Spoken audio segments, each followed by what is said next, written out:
gives me great pleasure to introduce our next speaker, our next guest. This guy has been a massive inspiration in my life. He's like one of my best buds. He basically has been at most of these conferences. He's a massive supporter of this conference. And I just, I sit back and enjoy to see his ministry just prosper and blossom. Not only in Ireland, but throughout the world these days. He's just come back from Liberia, and I'm sure at some point of the weekend he'll share some stories about that. But he's been in New Zealand this year, America, Australia. He's just so sought after, and nothing filled me with more joy last year, at last year's World Youth Day, with Pope Benedict the 16th, and just before the Pope came out with vigil, John came out and addressed all the young people, the thousands upon young people that were there. So, John's a massive inspiration. He's a man of integrity, a man that stands for the truth, and he really does see God's hand move in people's lives, so fundamentally. He does really witness to miracles day in and day out. Let's make him feel really, really welcome. Give it up. It's Mr. John Pridmore.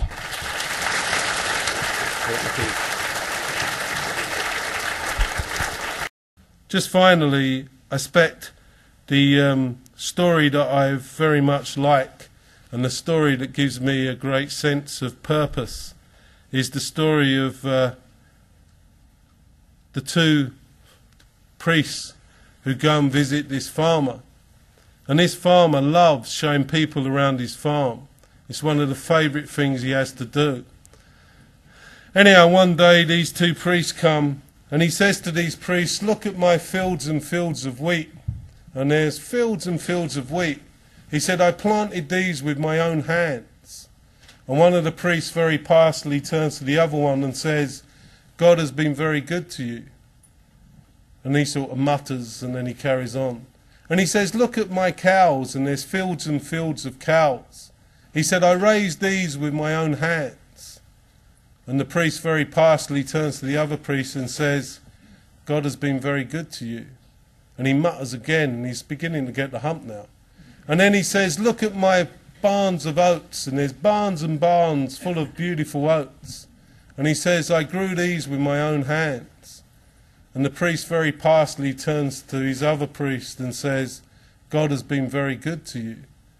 Well, the farmer can't take it anymore. And he says, "You're right, Father. Me and God have got a great farm going here. But you wanted to see the state of it when God was running it on his own."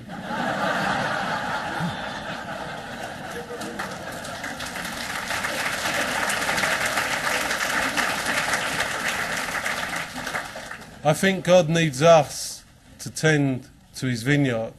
He needs us to bring his young people into a deep sense of his love for them. He needs us to reach down into their wounds, so wounded at this time and this day and age, and to really bring them that healing. And he needs us to speak up about his truth. He needs us to proclaim his truth for every opportunity. He needs us to be his witnesses. He needs us to be his instruments of healing.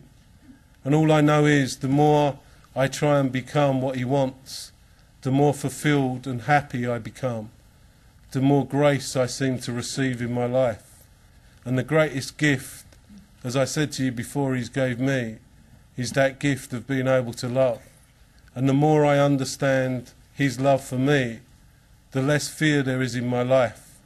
And so people seem to see that, and they want to know his grace and his wonder. So let us be that instrument, and let us stand up for what is right and what's true.